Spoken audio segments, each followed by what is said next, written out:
Music was good back when the rappers were the drug dealers, not the drug users. That's what he said. Yep. True. Different level of respect. Now they're just all on lean. Okay. All right, guys, let's hit it.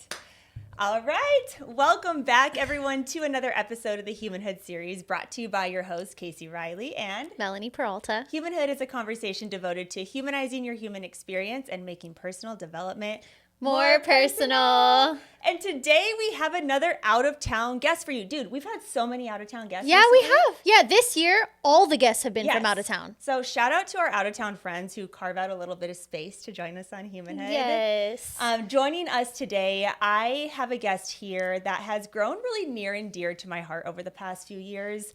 We are both breathwork practitioners, but we are also both instructors for the Soma IQ practitioner training. And we have been on such a journey together over the past few years. And we were talking about this before we were getting started. And it's like, we know so much of this person as an instructor and a practitioner, but we don't really know a lot about the human behind this person. So we have a really interesting conversation coming to you all today.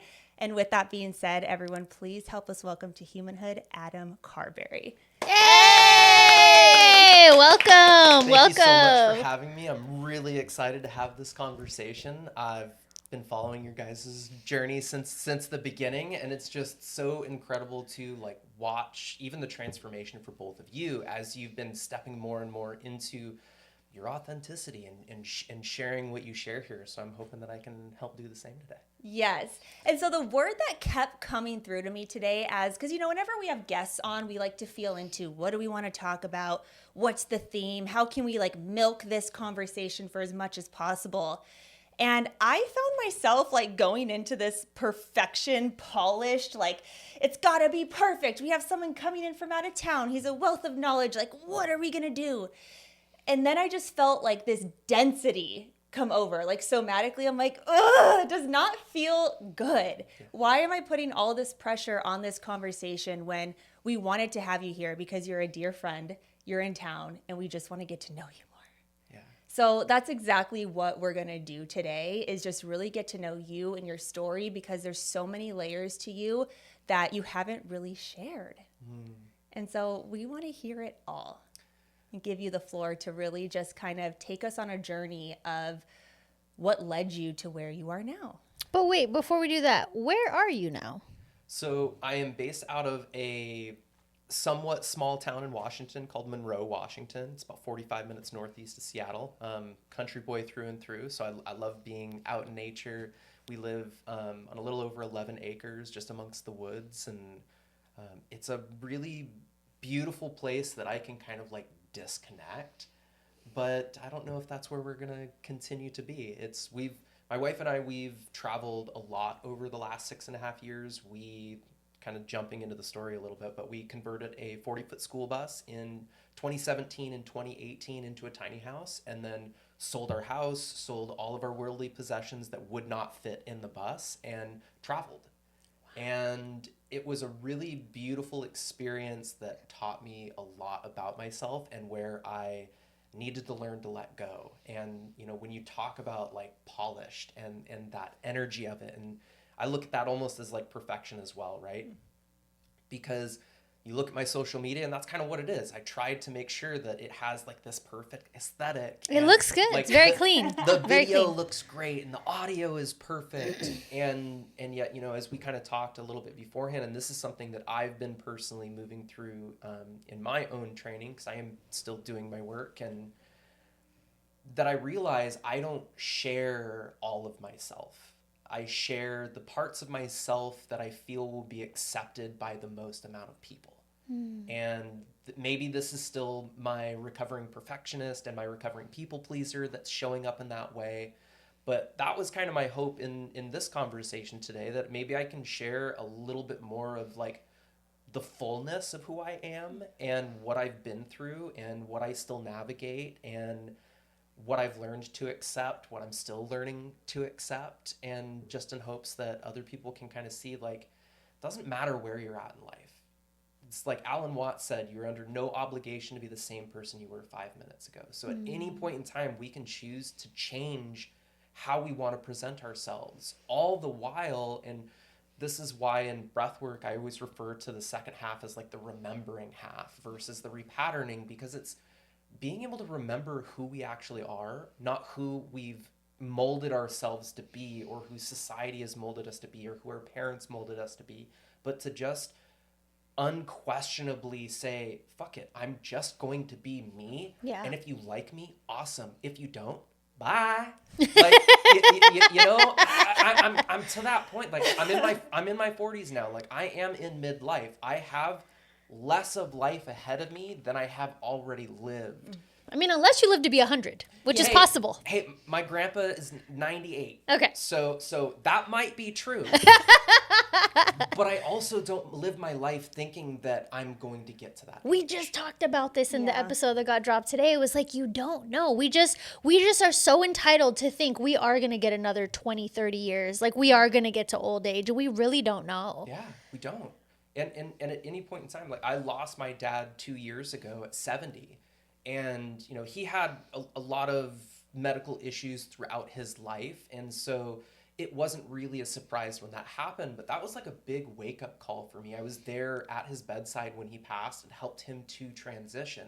And it was one of the most difficult and one of the most beautiful experiences I think I will ever have in my life. And when I left his hospital room, it was like, okay, if I only have 30 more years, what do I want these 30 years to look like? Do I want it to look like my 20s and 30s looked like, where I was striving to have success? Like, when we sold all of our worldly possessions, like, we had a nice house in a nice town. I had 4 cars. We had tons of stuff. I ran a home theater installation business for 15 years. So, like, at one point in time, I had a 100-inch screen in my living room, and just like was constantly getting all of these things, thinking that, okay, if I have these things, I'm finally going to be happy. Or if I have these things, people are going to look at me and be like, oh, he's successful, I'm inspired, I want to be like him. And yet, the further I got into that materialism, the worse my mental shape was. I probably struggled more with thoughts of suicide during that time of my life than at any other point in my life, just because it was like, this is what the world told me I needed to achieve to be a happy, successful individual of society. And yet I don't feel that way. Yeah. I still don't feel like I'm enough. I still don't feel like I'm making enough of an impact. I still don't feel like I'm enough for my wife or for my friends or for my family. And so it was like constantly striving to do more, to be more, to shape myself into a different person. And yet it was like the more effort I put in, the more I didn't feel like myself. And so that's really what Buslife was all about, was like, okay, can I just disconnect from every aspect of my life? Let me truly become a completely different person. Let me become a bus driver for a little while and see what that's like. And by the way, driving a 40-foot bus is really fun. Did kids go like this? While you're on the road? All the time. All the time. Unfortunately, the air horn didn't really work that great when we got the bus, but it would be more like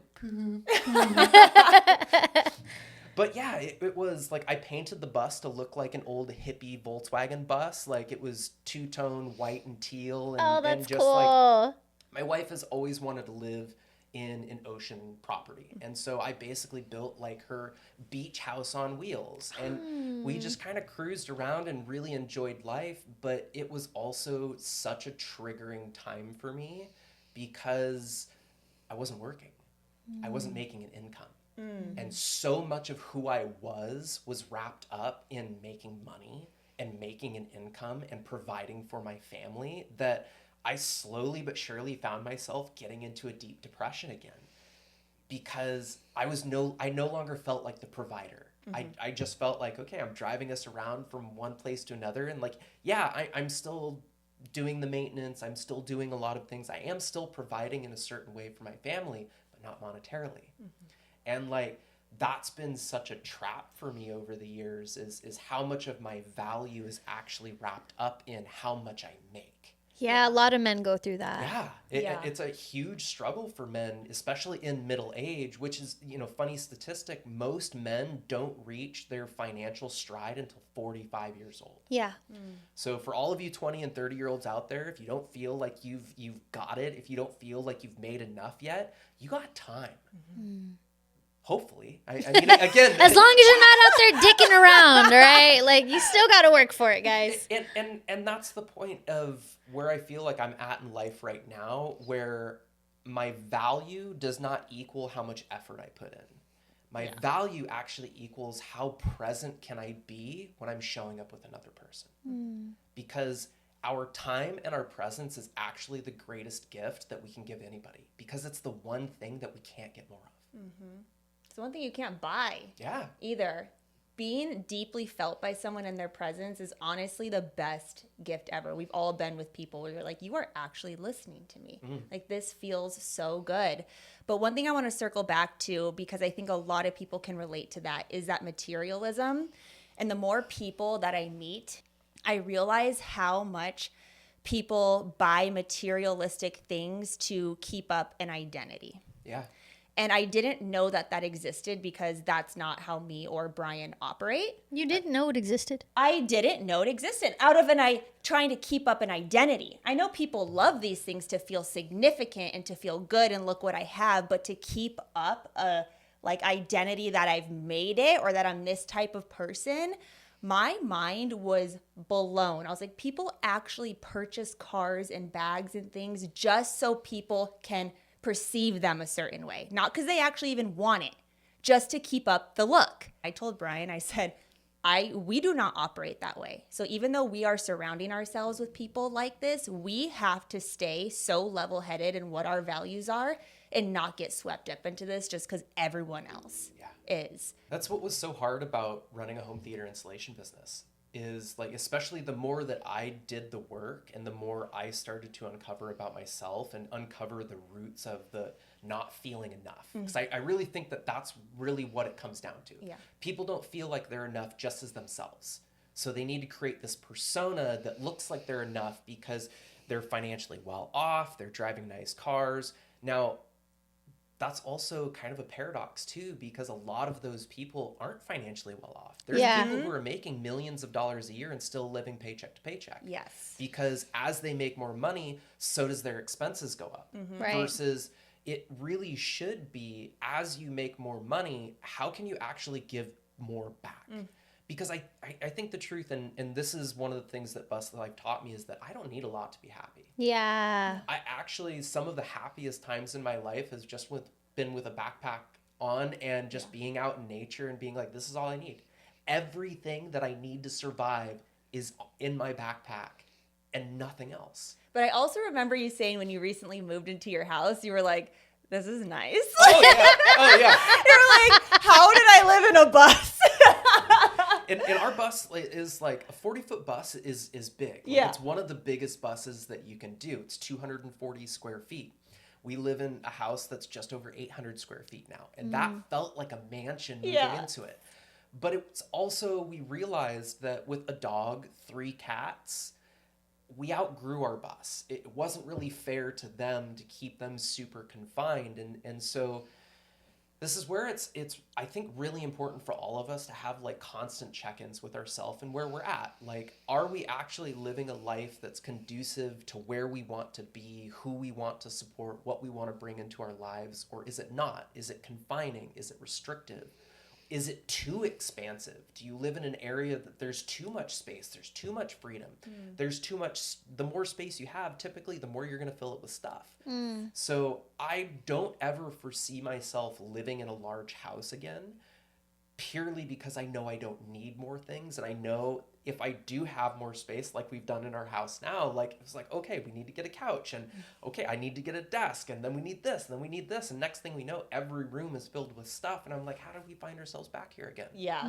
Now there's going to be a purging process next time we want to move of getting rid of all of the excess again. So I think it's important, and this stems not only from like a materialistic aspect, but also a mental aspect, a physical aspect, a spiritual aspect, because so many of us are carrying more than actually what we truly have the capacity to hold, but we're carrying it because society tells us we're supposed to. It's the middle of winter, and yet society still tells us that we should be moving like it's the middle of summer.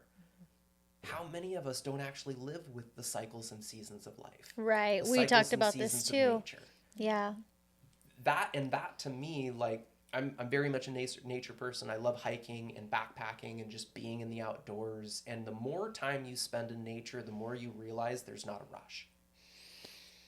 And yet, the more time we spend in society, the more we feel like we have to rush. We have to get to the next thing. We have to do the next thing. We have to release the next offering.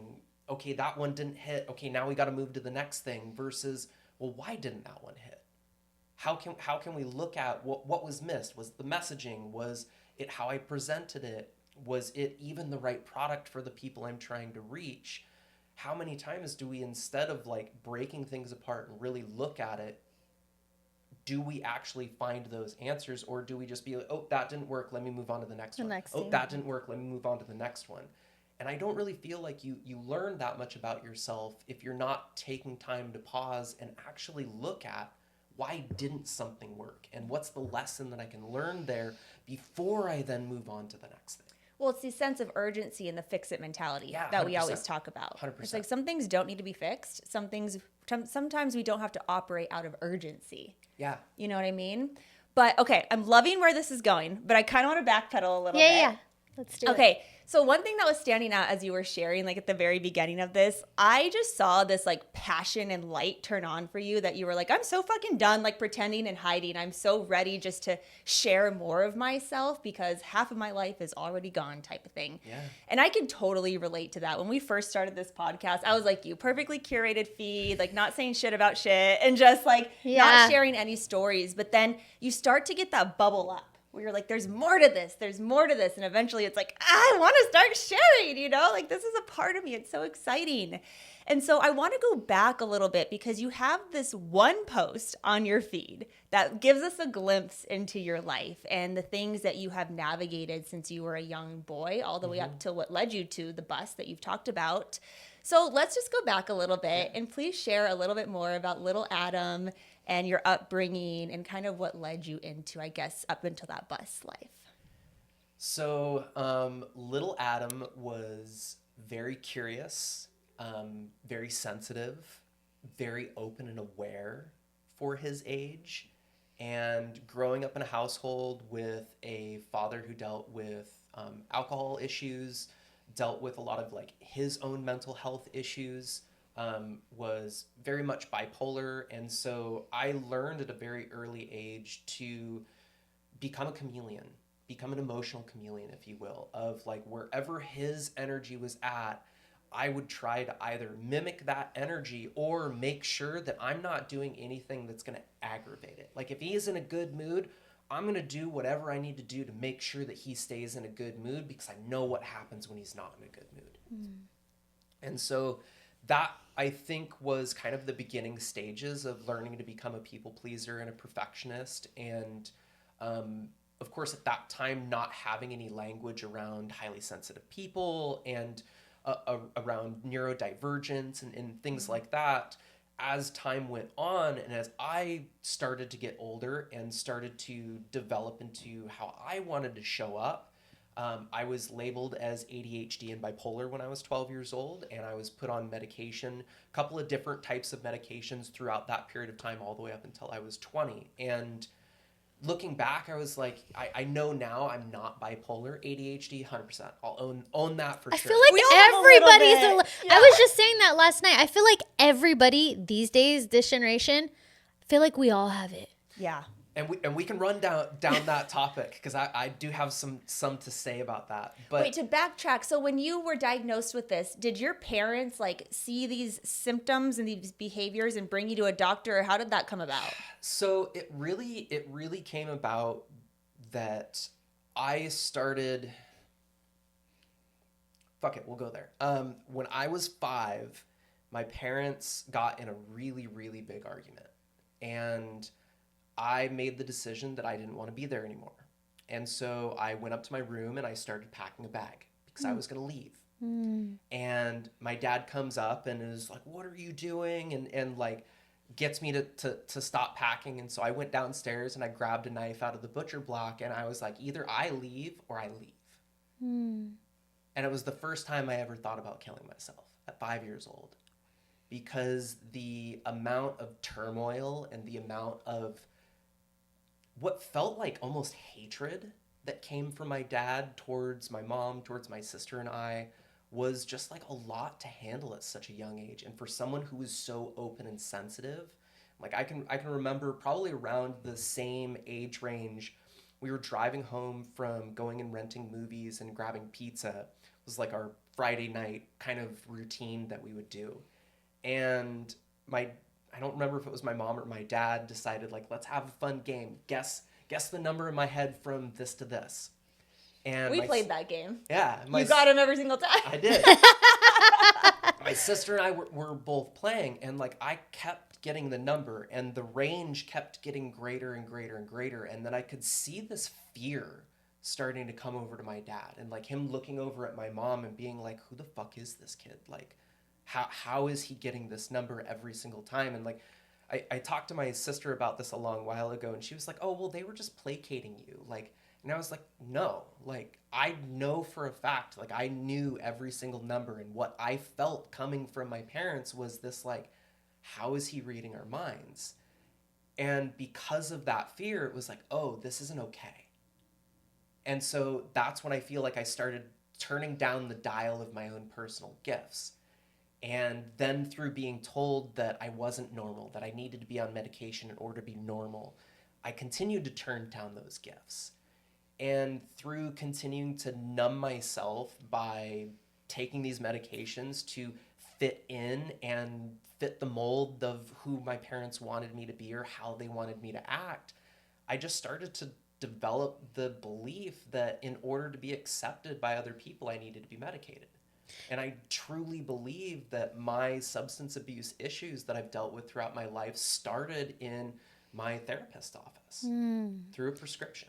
And did that medication actually do anything for you? Like, being such a young kid, getting on those meds, did you feel the change that was happening within you because of the meds? I felt the change in that it dialed down my sensitivity.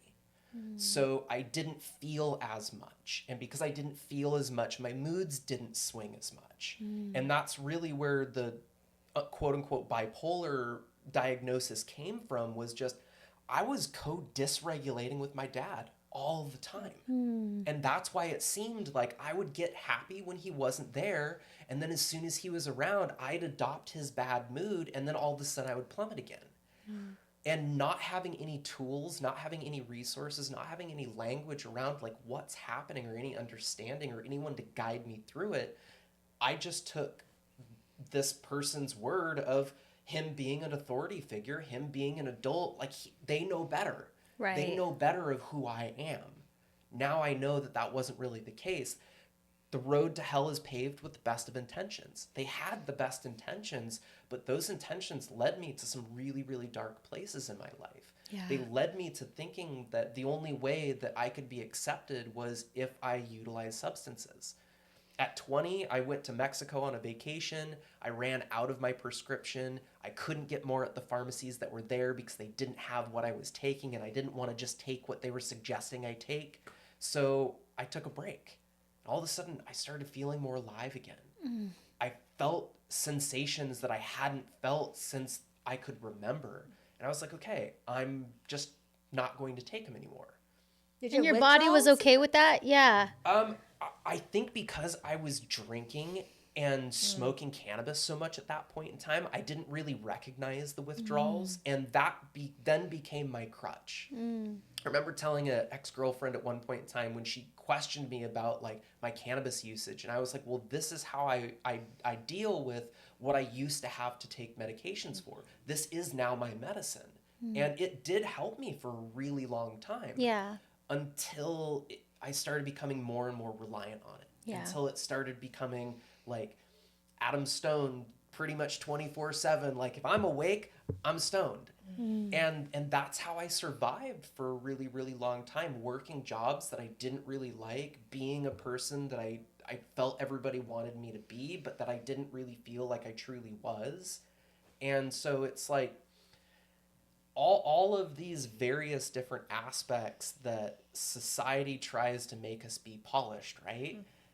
Led to me actually getting further and further away from who I truly was. Because I'm not a polished individual. I mean, I have tattooed on my wrist, perfectius imperfectus. It's Latin for perfectly imperfect. Oh And my God, I have perfectly different in Latin tattooed on my side. You do? Yeah. so, like, imperfectus is the one that I can easily see every single day. I have to change the outlook of my wrist in order to see the perfect part because I want to remind myself all the time that I'm actually perfect in my imperfection.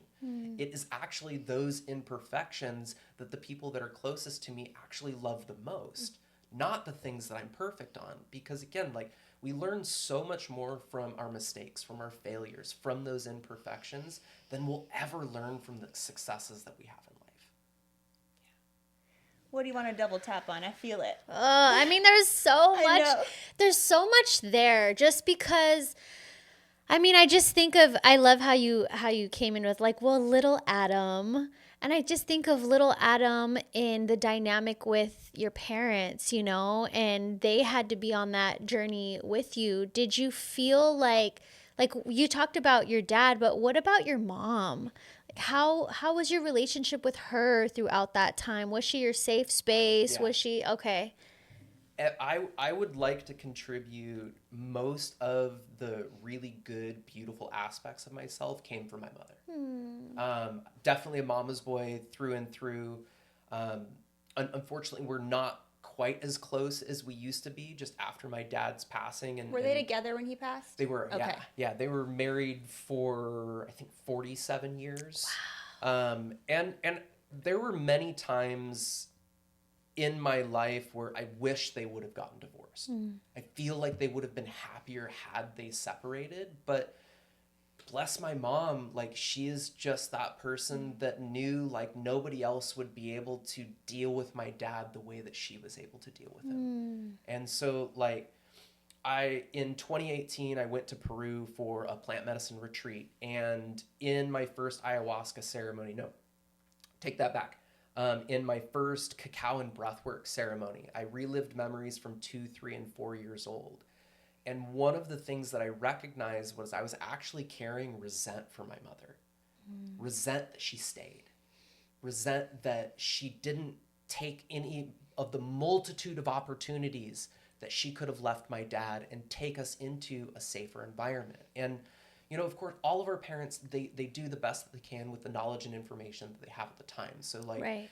I had this conversation with my mother, and I shared, like, I don't carry that resentment anymore, but it was something to really look on to, like, where are we forgetting that there are opportunities to choose a different path in our life? Right. And at what point in time are we willing to say enough is enough? I'm actually going to choose the most difficult thing, and that's to be different. Because really, most people, it's easy to continue following the path of and staying in the uncomfortable known because you know what to expect. Or know you how feel to like deal you with can it. control it. That I think is also a big aspect too, is Yeah. that because you know what to expect, you know what you need to do in order to keep things moving the way that Yes. they've always moved. But if you have to choose a different way, then you have to become a different person. You have to show up differently. You have to make different choices.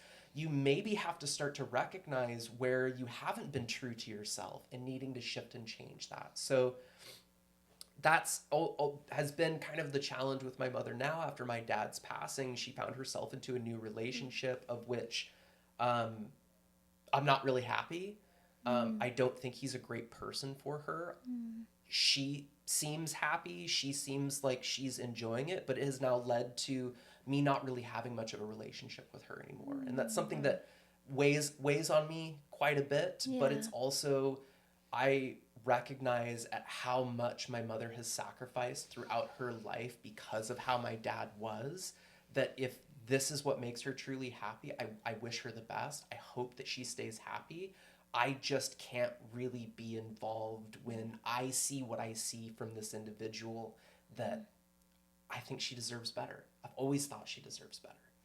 Okay, that's like, I don't want to get into too much detail here because it's obviously your mom and her story, but how do you choose to like separate from your relationship with your mother just based on who she's dating? Like, where is that lack of acceptance on your end where it's like, we can still coexist even if I'm not okay with your dynamic, and setting the boundary of like, I cannot be involved?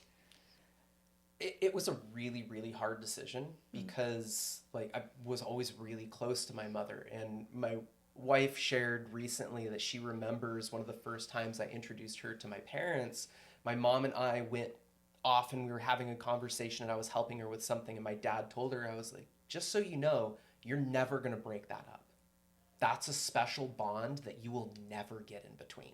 Like really just kind of set it in stone of like, if you're here to separate them, like you're not going to stay around. Your dad said that to your wife? My dad said that to my wife. Wow. wow. Yeah. Interesting. She's like, I wasn't trying to. She's like, that wasn't a part Chill, of my bro. plan. This is my dad par for the course.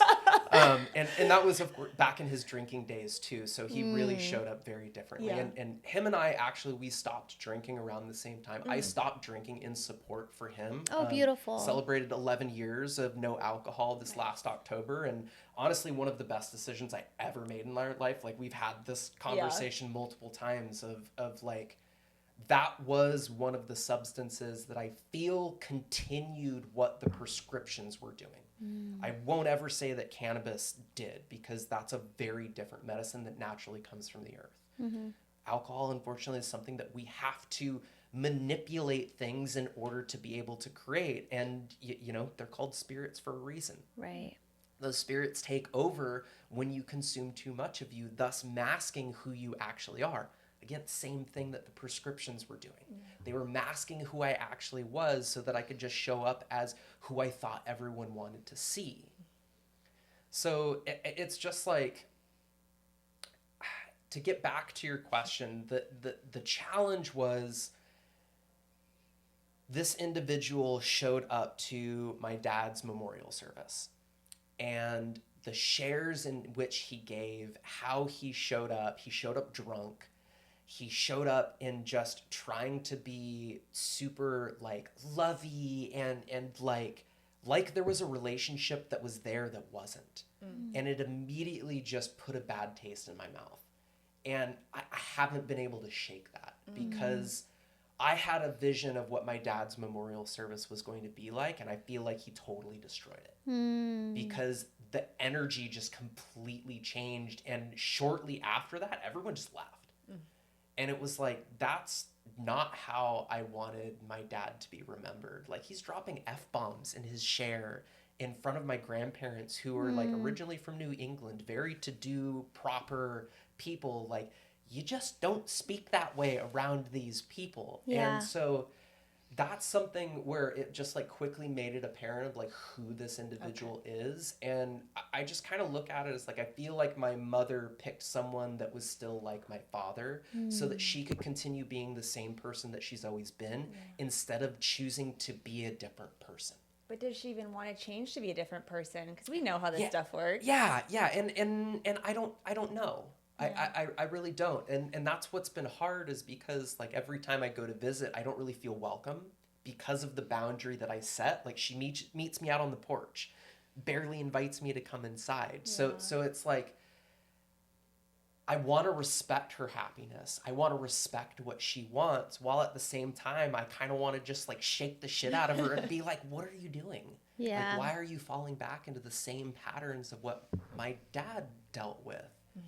Isn't it crazy when you get to that point when you're like, you're a kid and you're young and you see your parents in a certain light and you idolize them in a certain way, and then as you get older you see their flaws and you see their patterns and you see their wounds and things like that. And then like I go through that with my mom a lot, and I see her stuff all the time. And even like this morning, I had a conversation with my sister, who she's in a similar position that you're in with your mom, and just talking to her about the things that she's currently resenting about my mom, but then also reminding my sister, and like we just talked about, we don't know how much time we have, you know? And I'm like, I understand that you're upset about these particular things, but if something did unfold or something did happen and you allowed those wedges to be in the middle, and in the middle of you guys, and clearly, like you just said it right now, you know your mom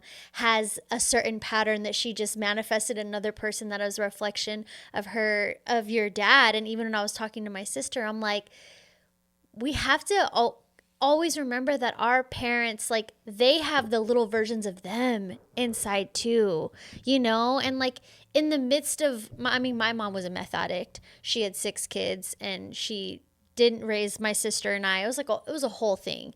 But she never really got to heal, ever, to this day.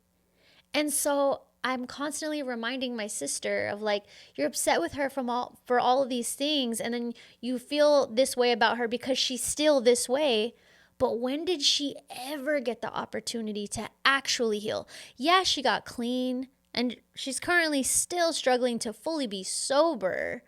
But a lot of our parents, they just mommed their way through life, or they just kept living and they didn't get to. So it seems like she's probably still in that, you know, as well. And then now she's manifested this particular partner. So I hope that you guys work it out eventually, and, you know, obviously take your time with that. But thank you for sharing that, by the way.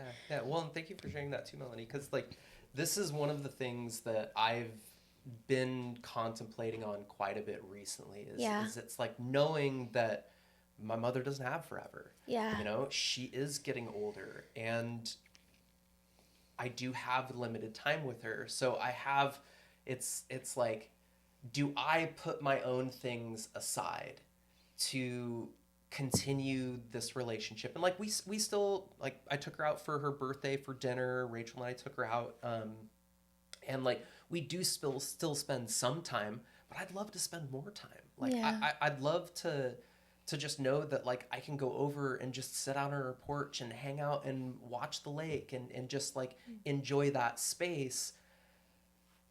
But then the other side of me is like, but he's there.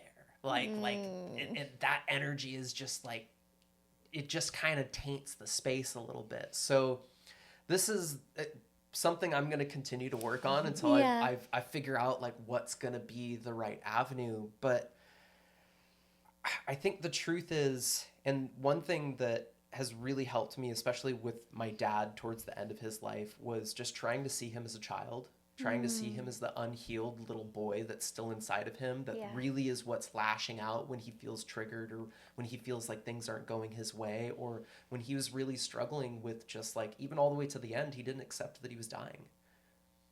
Even when he got told that he was being moved into hospice, he's like, I'm not fucking dying. Like, didn't want to have any of the conversations around the end or anything like that. And I was really upset when he passed, because I was like, God, you selfish son of a bitch. You made it so that we couldn't like come together at the end and like settle some stuff. And so like, I think it was like 3 days before his passing, I went there one evening and just kind of sat by his bed, and like he's comatose on morphine, and I had the conversation. And I just told him, it was like, I forgive you for all of it, because I know everything that you put on me was your way of dealing with your own demons and burdens. You just didn't have the language, you didn't have the tools, you didn't have the know-how. And so I forgive you for that, because I don't want him to go to the other side carrying the fact that maybe he still thinks I hate him, or maybe he thinks that he wasn't a good enough dad. Like, sure, major areas that could have been improved on, but there's also so many things that he taught me. Like, I know how to do a lot of the things I know how to do because of him. I know how to care for a home and a car because of him. I am in the professions that I'm in because of some of the tools that he showed me throughout those younger years. I didn't realize I was learning what I was learning when I was going through it. I was just like, why do I have to keep handing you tools? Why can't I do the thing? Well, actually, because now I can just look at a nut and know exactly what size I need, that then I can go and do it. So it's like we don't always understand when we're moving through something, the education that's being imparted on us, because maybe it's something like, now I know I don't actually like working on cars. I did that because that was time I got to spend with my dad. I take my cars to a mechanic because there's other things I want to do with my time than do that. So that came through these growing experiences of really trying to understand who I am, what I want from life, what I enjoy doing, what I don't enjoy doing, what I thought I enjoyed doing because I just knew how to do it. And that's the story that I told myself for a really long time in my home theater industry, was that like, that's just what I always had to do because everybody knows me as the TV guy and I'm really good at it. I know technology really well. So that's the only thing I'm ever going to be able to do. And I look back on the first training that I went through with Steven, and towards the end of the training, I was like, I just don't know how to transition from being the TV guy and knowing how to do all of those things to now being a breathwork practitioner. And Such a big shift. Yeah. he was like, it's not about letting go of who you were and becoming a new person. It's about taking everything that you've learned from all of the experiences up until this point and now bringing it into this new avenue, which then kind of created the position that I'm now in with Somatic of, helping with the trainings, helping with the technology aspect, helping with creating, content for the training materials and perfecting how we're teaching students the technology side of things. That never would have happened if I didn't have that education. So I think one of the important lessons that I would like to leave the listeners with is that just because you've been in an industry for so long doesn't mean you can't pivot and go into something completely different than you're really interested in, because you've learned things in that other industry that you're going to be able to apply in the new one, even if you don't understand how that's actually going to be applied yet. Right. And I want to just chime in here because even though you are bringing that in, we had a conversation recently. He's all, what? Because he's always known as the tech wizard. Yeah. And you recently said, I don't really want to be known as that. I'm so much more than just tech. And so it's like we got to go in little bite sizes, right? We carry over part of our identity and we still hold it there and we nourish it in our current space and utilize it because you are the tech wizard. You're so helpful and all that. But you're even still feeling that tug away from that, where it's so much more of a leadership role and it's so much less about teaching people to use Zoom. Yeah. And also, as you were sharing, and I don't want to go back into the mom conversation, but just one thing as you were sharing that, we talk about all the time the fix-it mentality and the pressure that we put on ourselves and other people unintentionally through not accepting their partner, or accepting their eating habits or whatever it is. And I was just thinking, I wonder what pressure that's bringing to your mom that she's not even expressing by that lack of acceptance. And I love that you shared that, because I have moments in my life too when I'm unintentionally pressurizing an environment when I know better, not to do that. We know, that's what we teach, right? Yeah. Not to do that. And so I'm just grateful that you shared that, because I'm actually seeing the human behind Adam who still has areas that we're integrating these concepts into our lives. Absolutely. Yeah. I mean, I will say all the time, and I share this to my clients, if you're showing up to the work thinking that there's a final destination, you're fucked. Because there isn't.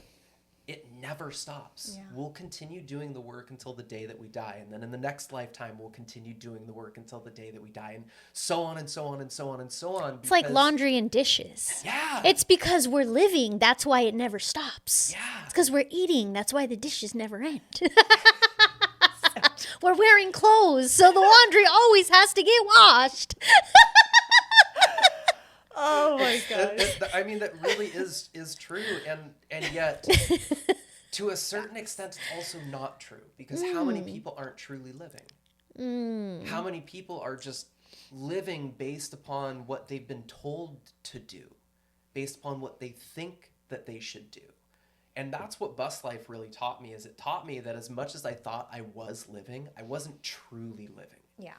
Because being able to see so many different walks of life across the country, being able to see so many different places, being able to see, like, as an example, going to Peru when I went on that retreat, I met some of the happiest people I have ever met in my life. But by modern Western standards, we would look at them as practically homeless. But it's because they just don't think they need what we think we need. They don't need the brand new Nike shoes or the most recent MacBook or iPhone or any of all of these things that we think that we need in order to be happy. Well, it's interesting because those cultures aren't even exposed to that stuff. Right. It's not even a part of their world. Yeah. Well, I mean, this is kind of a scary thing, though, because you do have some people from some of the tribes in the Amazon that are now wearing Nike shirts. That aren't wearing the loincloths and pieces of nature anymore, where they're now wanting to be more like Western people. They're not wanting to follow the path of their indigenous culture. They're not wanting to step on the path of the shaman. Instead, they want to be more immersed in our society. And this is like something that has plagued me ever since I went, because it's like, that's not it. Like, I feel like so many of us are making this shift towards living more holistically, living more harmoniously with nature, living more in accordance to how our ancestors used to live. It's like Terence McKenna called this the archaic revival, where we're wanting to shift back into more simple ways of living because we live in such a technology-laden society. Granted, thanks to technology, we're able to have this conversation today and share this with people all over the world, but how much of also what we're consuming that comes from all over the world that messes with our mental health, that messes with our relationship dynamics, because we feed into what's happening all the way in another country across the world that we really don't have any control or way to truly help. And this is kind of one of the things of why, like, I don't watch the news. I keep myself as up to date as I can, just so that I'm aware of what's happening, but I don't immerse myself in it. I don't follow the pages that's all that they're looking at, because I truly believe that our main focus should always be on our world, our internal world. I like that you said our world instead of just like ourselves, but our world. Your internal world and the outside world are direct mirrors to one another. Okay, let's touch on that though, because there's so much chaos going on in the world right now. And I'm the same as you. I don't make that a part of my world, but there's a lot of people out there who go super hard on social media being like, you can't just live in this la la land. And if you don't know what's going on, you don't care. And it's just of like trying to get people more connected with what's going on every single day. And what I think, I'm like, you sound dysregulated as fuck. Yeah. I'm over here regulated because I'm maintaining my internal state. Yeah. So can you touch on that? Because you said that with a lot of certainty. Like, I focus on my internal world, not what's going around. So, as within, so without, right? This age-old concept that our internal world creates our external world. So because so many people are carrying dysregulation within their systems, so many people are carrying unresolved emotional trauma, so many people are carrying the weight of the world of something that they can't actually control, that starts to bleed into their internal environment. Because it bleeds into the internal environment, it's going to start magnetizing more of those things to reflect what we're carrying. So this is the importance of the somatic work, is like shedding all of the things that don't actually belong to us, all of the things that have been projected onto us, all of the things that we've picked up through various different experiences, being able to look at, does this still serve me or not? It's a simple yes or no question. If it doesn't serve you anymore, let it go. I hate using that word, but I think it's really poignant to use in these terms, because many times we'll start to develop an identity with the things that we're carrying. I went through this at this point in time, so that's why I'm this way. Which is an incredibly unempowering thing, because you're giving the power to that circumstance that then's telling you that this is the only way that you can ever show up. But again, at any point in time, you can choose to be a different person than you were 5 minutes ago.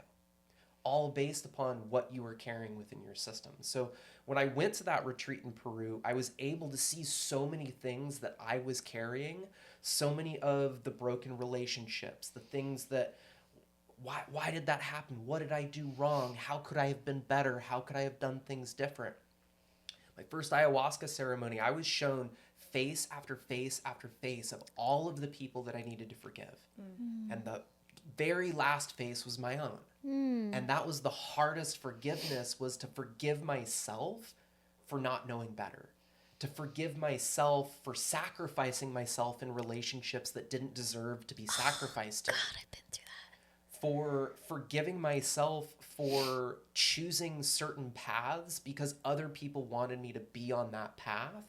And I wanted their acceptance. I wanted their approval. So I just went that way instead of actually choosing myself.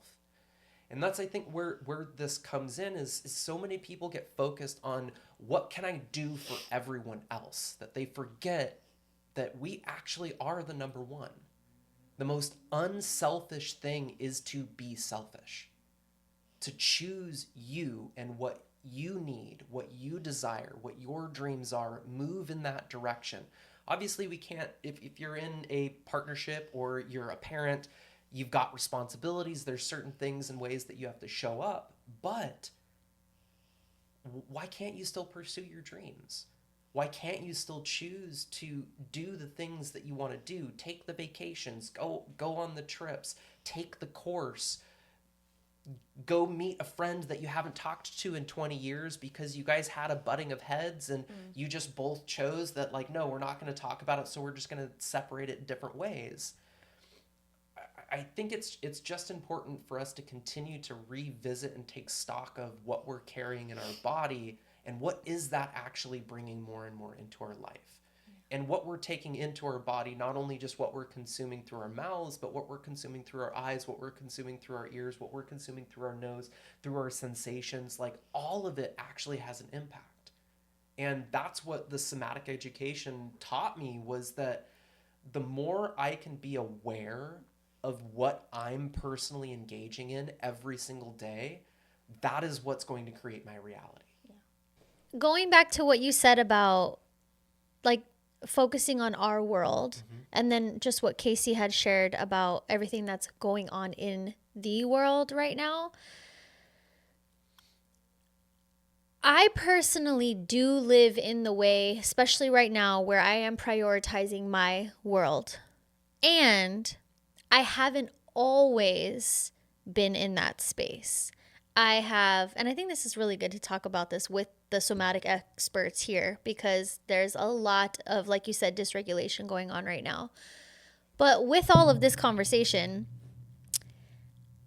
at what point do we feel like it is necessary for people to stand and to speak out? Because there has to be both. Yeah. You know?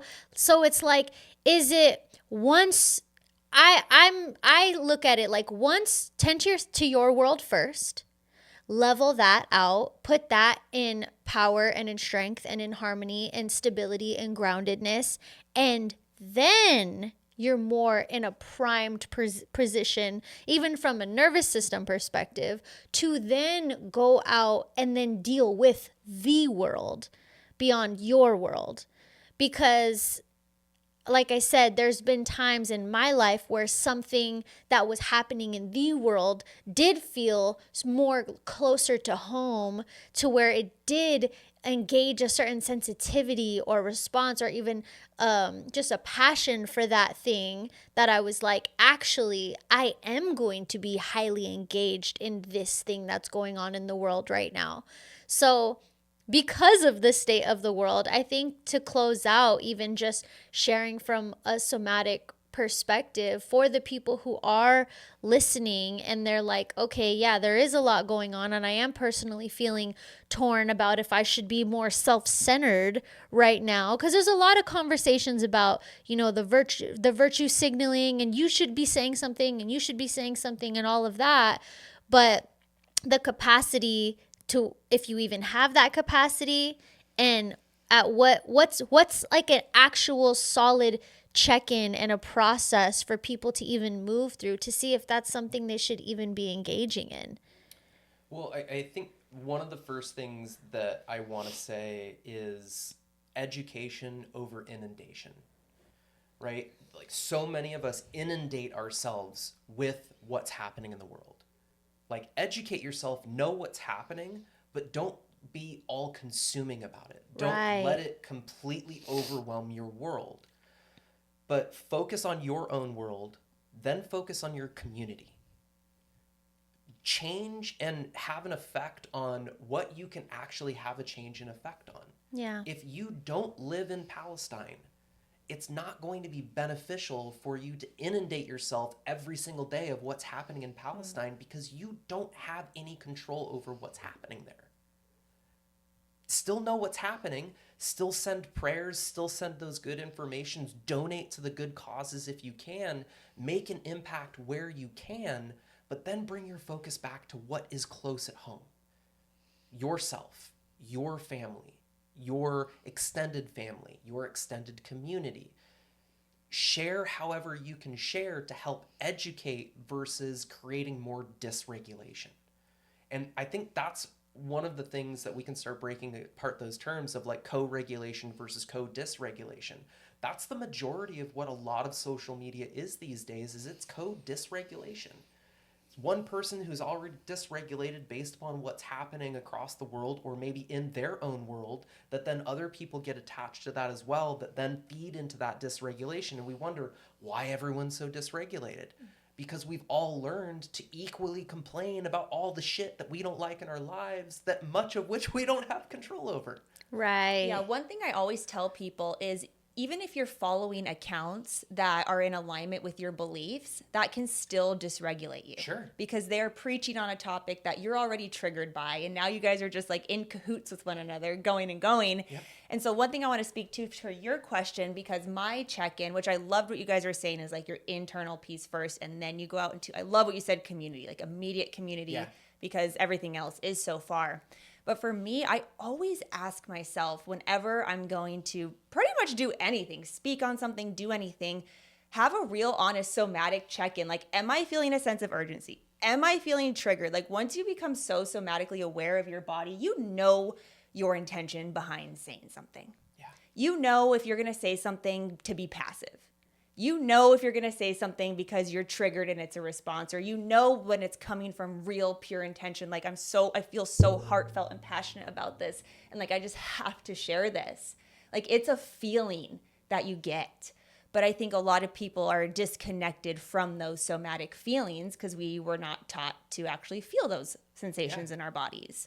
So for anyone out there who's like listening to this conversation, I would recommend asking yourself that question. Like, where is this actually coming from before putting all this energy into something? I think, you know, one of the things that you touched on around like following accounts, like, and especially like influencers, like one of the biggest things, we just need to stop shitting on each other. Yeah. Right? We need to stop telling each other like, this is how you should live your life. Like, just as an example, I've been vegan for over 12 years. I don't drink alcohol. I love spending time in nature.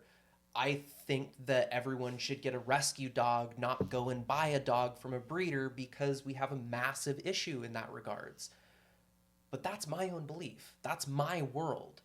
I'm not going to push on somebody else that you should be vegan too because this is my own belief. Like, yeah, would our world be a better place if we were all vegan? I do think so. Would there be a lot less harm? I do think so. Would there be less climate change and less pollution? I do think so. But is it the right way for everyone? No, I don't think so, because not everyone's body is going to sustain itself really well. It works great for my body.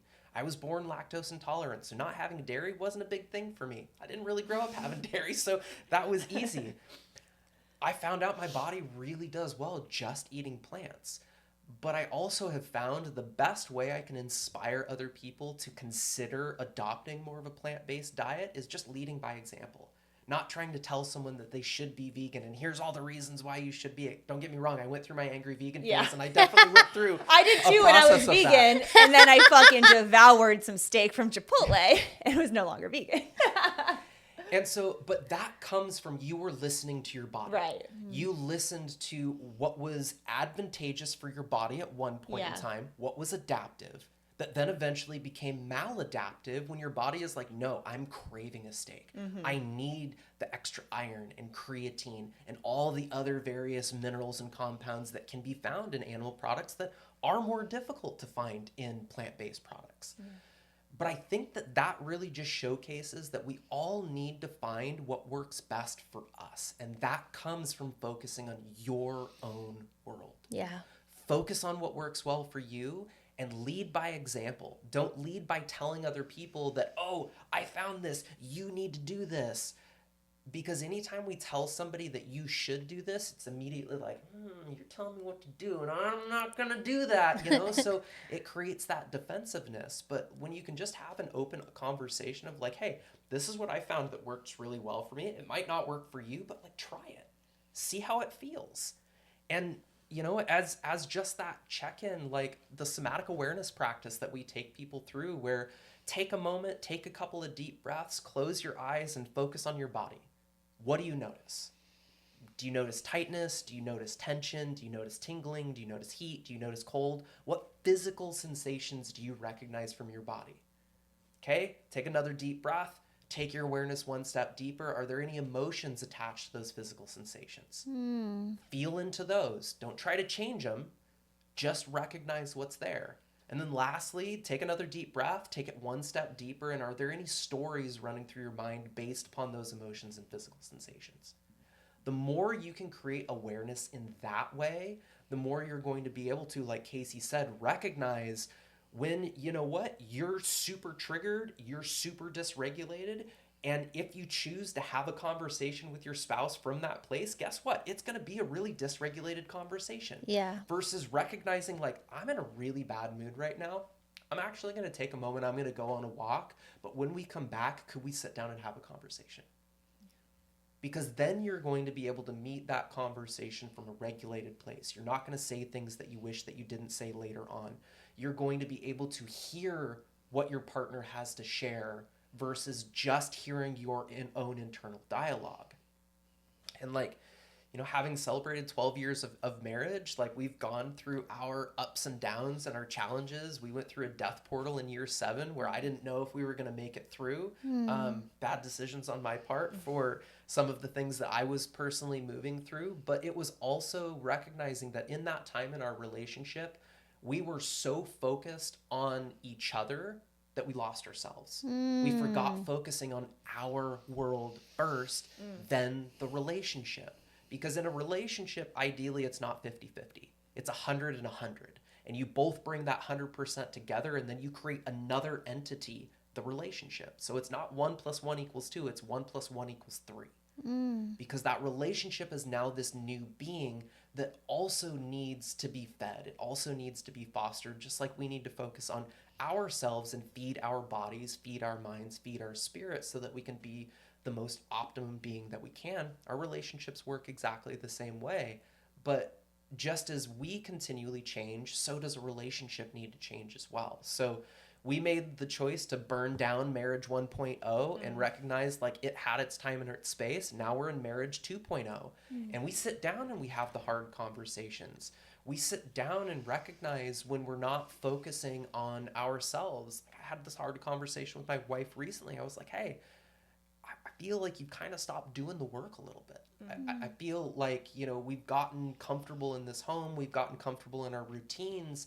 And we've both kind of allowed our daily habits to start going to the wayside as we focused on work and stuff more and more and more. And so it was like, that was my call to action. Like, hey, let's start doing the work again. So this last, I think it was Sunday, we had a beautiful cacao full moon ceremony and we pulled cards together and we journaled together and we had a beautiful connection afterwards together. And it was like, that's how you continue to deepen the relationship, by recognizing that like you have to focus on your own journey first.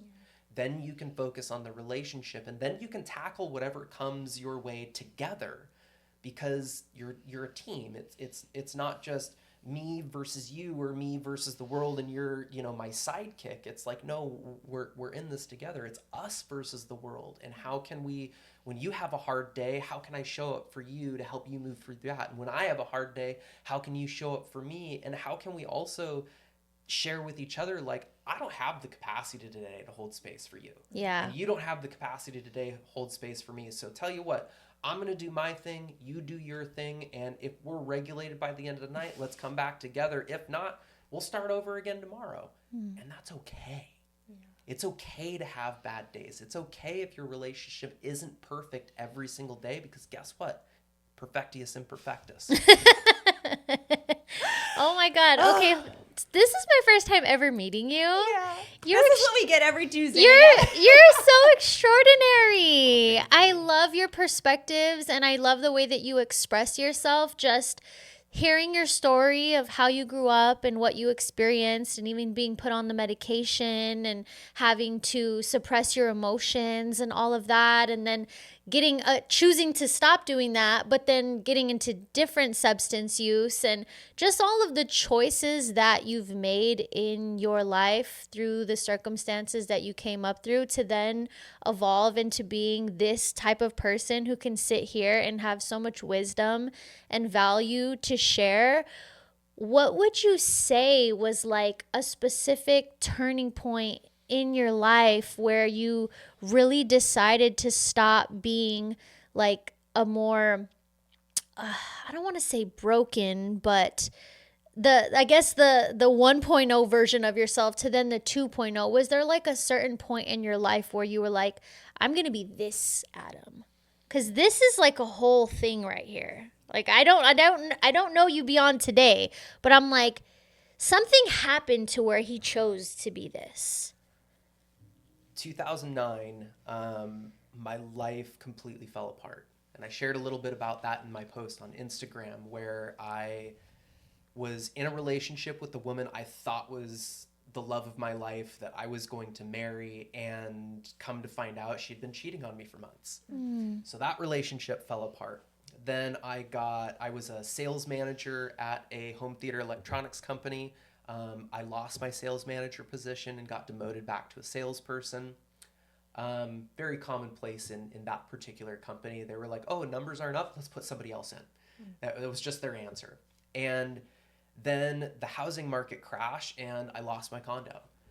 And it was just like one thing after another that kept falling apart. But that relationship, when it ended, was really like the breaking point for me, when like the suicidal ideation started coming back in. And I went on a trip with a really good buddy of mine where we road tripped down to California for a week. And it really gave me a time to kind of reflect and like see where I wanted to go from here.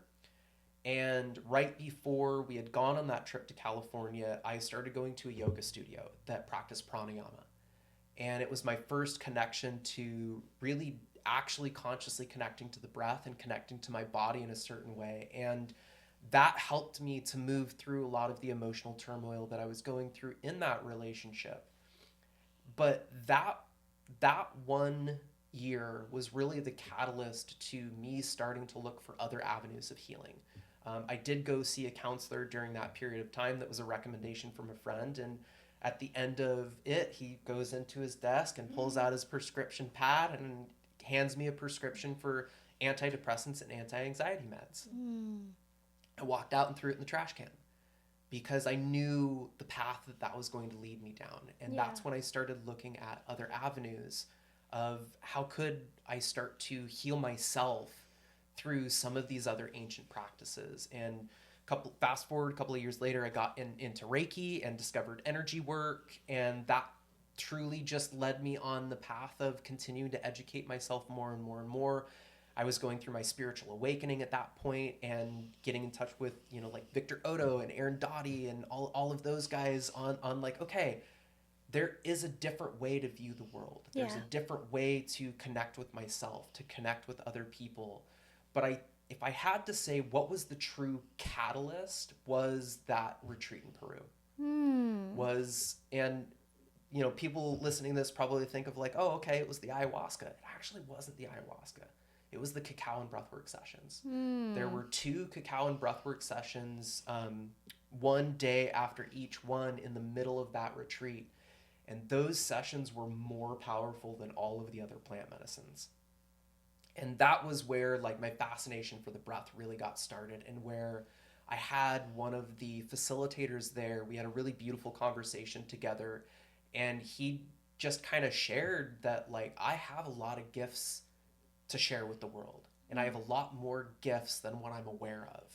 And that's really what my work should be leaving that retreat, is to uncover those gifts. And that's really what I've kind of spent the last 8 years now trying to do, is get back to all the gifts that little Adam knew how to connect to naturally. And to not be afraid of it. Yeah. To not be afraid to showcase who exactly I am, the things that I like, the things that I'm interested in, the things that I'm inspired by. And you look at my Instagram and it's just like pretty much all breath work, because like that's my main mode of income now. That's my main position. But I'm also a ceremonialist. I'm also an energy worker. I'm also a, fur dad. Yeah. I'm also a backpacker and hiker. I'm also a son and a husband and a brother. There's so many different aspects to myself that I think it would be very ignorant to say that this is the only side of me that I can show. And that's something that I'm going to be leaning into on. How am I presenting myself on social media? How can I present myself more imperfectly on social media, to talk more about what I'm actually moving through, the days that I struggle, the days where life is hard, and I choose to, instead of sitting down and doing a breathwork session, I go sit out on the porch and smoke a fucking bowl, because that's actually what I want to do today. Yeah, and that's okay. That's actually okay. Exactly. It's 100% okay. If you live in a legal state. If not, well, then then you're risking it for the biscuit. And I think that's really the biggest lesson that I would like to impart on the audience today, is to just know that it's okay that every day isn't perfect. Yeah. It's okay to choose a day that, it doesn't matter how much you have on your to-do list. It doesn't matter how much you have weighing on your shoulders. It's okay to take a day off. It's okay to take a 0 day. It's something that in backpacking we call on a day where you're doing a long trip, and a day that you don't actually move. You do 0 miles is considered a 0 day. I need one of those. Because I need a few of those. Be going all the time. Yeah. It's unsustainable.